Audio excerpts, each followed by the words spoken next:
in L.A. That's where the NHL All-Star Game is. Wayne Simmons will represent the Flyers. ESPN's NHL analyst Barry Melrose joins us as NHL All-Star Weekend is here. Barry, thanks for joining us. My pleasure, guys.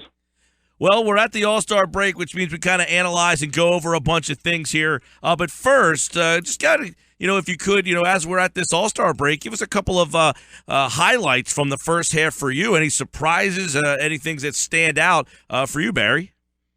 Well, I think the things that jump out at me first are the play of the young kids, Matthews, Marner, Nylander, Connor McDavid, Patrick Laine, all these young 19, 20-year-old players we have in the NHL are all not only playing, but playing great. We got, McDavid's winning the scoring race right now, and Matthews has got over 20-some goals, and Laine's got over 20-some goals. And, just every night, one of these young guys just does something that you say, wow. So that's certainly one of the stories. I think Columbus has been a great story, 16 in a row. I know they've sort of fallen back a little bit now, but you win 16 games in a row, that's a pretty big story in any pro sports league. So they're a good story. And Minnesota, Bruce Boudreau has got Minnesota playing great. They're the top of the Central Division right now, and certainly one of the better teams in the Western Conference. So and Brent Burns, I love Brent Burns. I don't think enough is made of this guy. He's fourth in NHL scoring.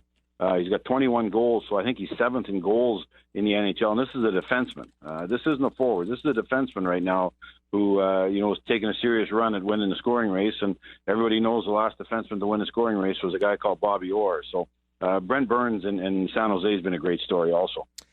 You mentioned a couple of interesting things that kind of tie here locally. Young kids, the Flyers with Provorov, Konechny, but they got a lot of other young players that it seems like Ron Hextall is kind of holding off. And I guess, as we reach this All-Star break, the Flyers need some help. They need some additions. Does it behoove Ron Hextall maybe to bring some of those young kids up to help this team? You know what I see with the Flyers, and I'm sure we've talked about it over the years.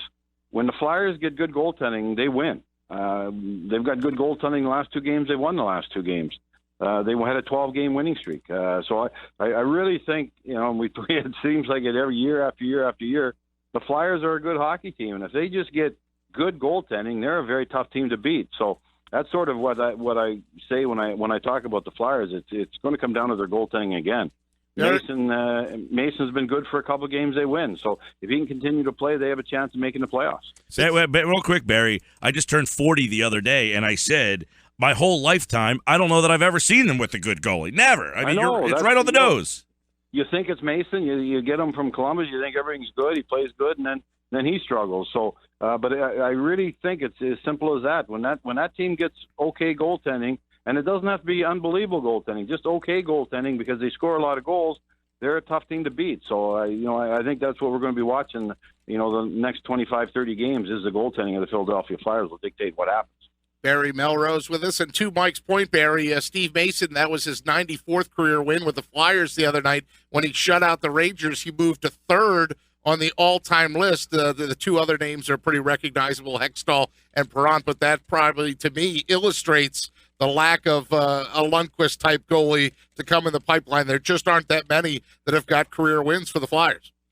No, and sometimes you got to get lucky. Devin Dubnyk is a guy that had moved around a number of times. He got sent to the minors. It looked like his career was over.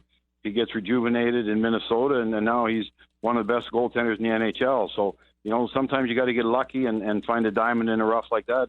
Other times you got to draft them like a guy like Lundqvist in New York. You got to spend, you got to use a high draft pick, draft a goaltender like a Carey Price, who was a high first-round pick in Montreal, and that solves your problems that way. So there are different ways of finding goaltenders, but Philadelphia just doesn't seem to be able to find that guy that can play 10 years in Philly and be that rock that you got to have in the NHL. So who should be the goalie in your opinion? Mason, Neuvirth, or should they turn to a young guy like Stolars?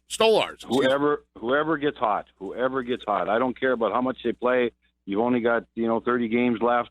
If a guy gets hot, you can play him every night. It doesn't matter. It doesn't matter if he's rested in the playoffs. You got to get there. So I think that's what the coaching staff will be looking for, just a hot goaltender, whether it's somebody from the minors, whether it's somebody you got in the NHL now. Maybe it's a trade that Hextall makes, but they just got to find a hot goaltender that gives them good goaltending every night. Yeah, would you have liked to have seen Dave Hackstall give Stolarz more of a shot when he was up? Because that was when Mason was on that run, and they were on that run, and almost was like, there's Stolarz wearing the ball cap again. Well, Coach Hackstall's a pretty smart guy, and I don't like to second guess coaches as far as goaltending is concerned. I just played the hottest guy. That's all I worried about. I didn't worry about ice time. I didn't worry about minutes. If I got a hot goaltender, he's going to play. So obviously, Coach Hackstall felt that their chances of winning weren't with the kid; it was with a veteran, and he went that way. We're talking about Barry Melrose, ESPN NHL, and of course the All-Star Weekend. You mentioned a second story for you was Columbus, 16 in a row. The Flyers had won 10 in a row, and then they played some dismal hockey. Now they've won 3 in a row going into the break, but that team that won 10 games, you talk about goaltending, but did you see a more complete team there? A team that was some goaltending, some scoring. Their defense has been really inconsistent, but did you get a good glimpse of who they could be if they're playing their best during that 10-game streak? In other words, can they make a run in the playoffs if they play their best? Well, we've seen it over the years that you make the playoffs, you have a chance of winning. The LA Kings finished very low in the standings and won the Cup. That's happened with the Ducks. So just get in the playoffs. That's the most important thing. You can win. But I thought that 10-game winning streak did show you what the Flyers could be. You've got great veteran players. Giroux, Simmons has been fantastic. Best kept secret in the NHL.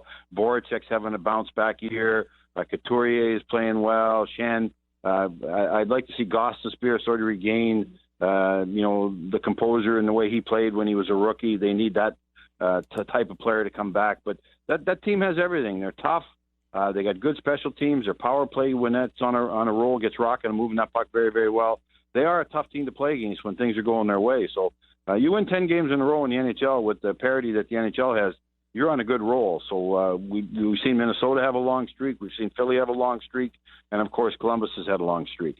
Barry, you mentioned the trade deadline a little bit, or in one of your answers. You also talked about Ron Hextall a little bit. Now, I've spoken with your good friend Steve Coates about how the NHL is different these days. The Flyers, of course, I've been reading this Flyers at 50 book that talks about, well, Mr. Snyder would just go out and get the guy. Well, whoever he wanted, he'd just go out and get the guy. But salary cap and the way the league is structured, it's a whole different world in trying to fit guys in, right?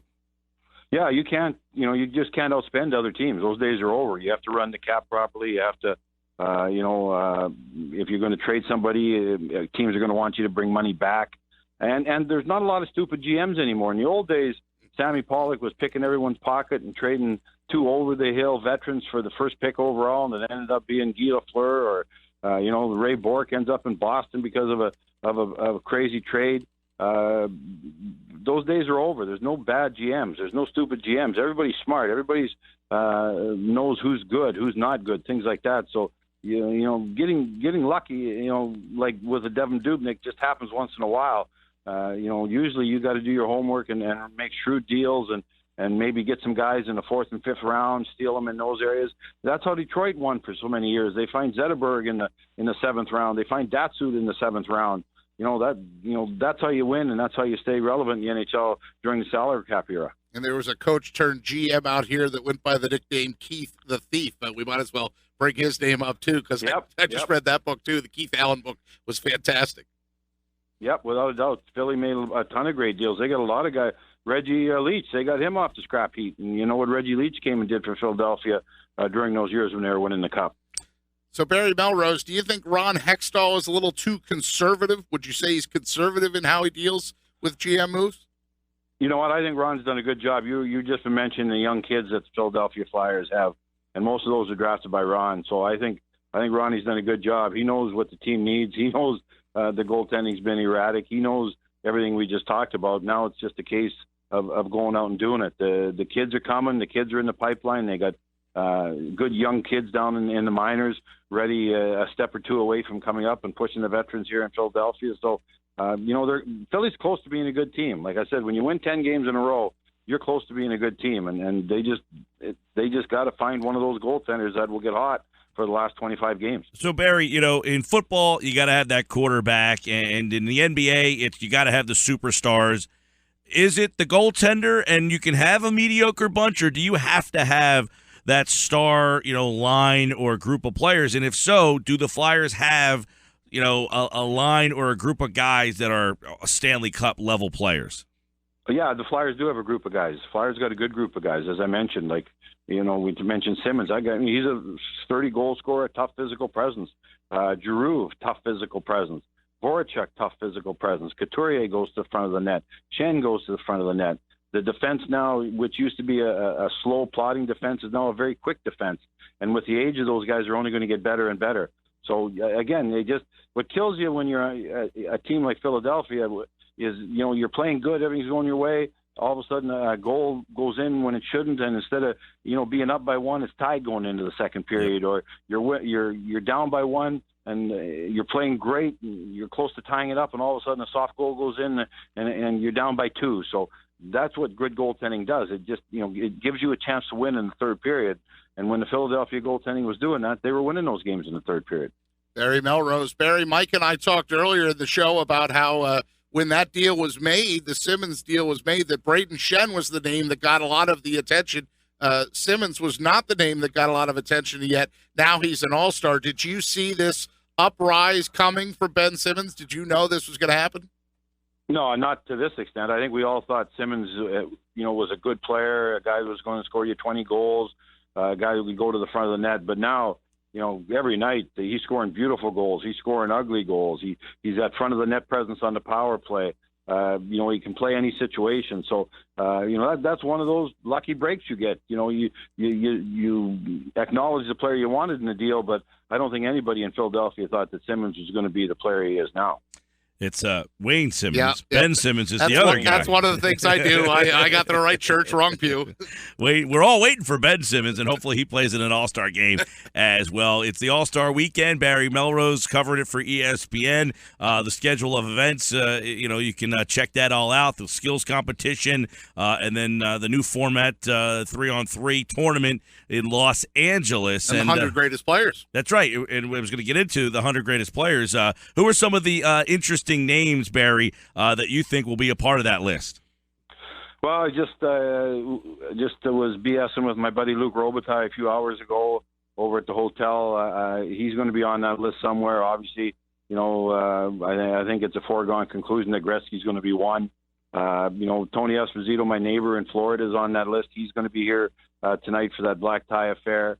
I think that's a great event. It's a great idea. To do that, there's going to be create a lot of arguments, a lot of discussion, but that's good. That's what you want when you make a list like this. It's all very objective. A lot of it will become who's your favorite player. A lot of fans speak with their hearts, not with their heads, but it'll give the pundits and the .com guys and the writers a lot to talk about the next few weeks in the NHL. All right, we're at the All-Star break. Barry, your pick at the midpoint. If you're picking a Stanley Cup favorite, who's yours? Well, Pittsburgh. Pittsburgh looks great. I know they're sort of treading water right now, but they got a couple of injuries. But when that team was rolling a couple of weeks ago, they looked really good. They beat good teams and made it look pretty easy. So I haven't seen anyone as good as Pitt. Washington's playing really well right now. We mentioned Columbus. That Metro division is very, very good. But I do really like the way Pittsburgh's playing. And in the West, I still think San Jose is the best team. I mentioned Burns. Marlowe's starting to heat up. He's got 5 goals the last 3 games. They've got good goaltending. They were there before. They know what it takes. So, Chicago, they're starting to play good again right now. I like Bruce Boudreau's team in Minnesota, certainly, but I still think San Jose is the deepest team of the teams in the West. Barry, do the Flyers make the playoffs, in your opinion? Yeah, I think they do. We had a lot of guys are jumping on the Maple Leaf bandwagon. I'm a little surprised, but I think the Flyers will make the playoffs. I think these games before the All-Star break will be very important for the Flyers. I think they'll get their act together in the second half and be one of the better teams in the second half of the season. Yeah, we sure hope to see if they can get there. That Maple Leaf team, by the way, really young. They're fun. I mean, that's great a young stars. team. It's just they were in the back of a back-to-back, and they didn't play that well. But the Flyers have good numbers in the second half of backs-to-back. 32 games left to decide when we find out if they get in or not. All right, Barry Melrose out there in L.A. for the NHL All-Star Weekend. Barry, enjoy the time out there. We appreciate your time with us. Thank you very much, guys.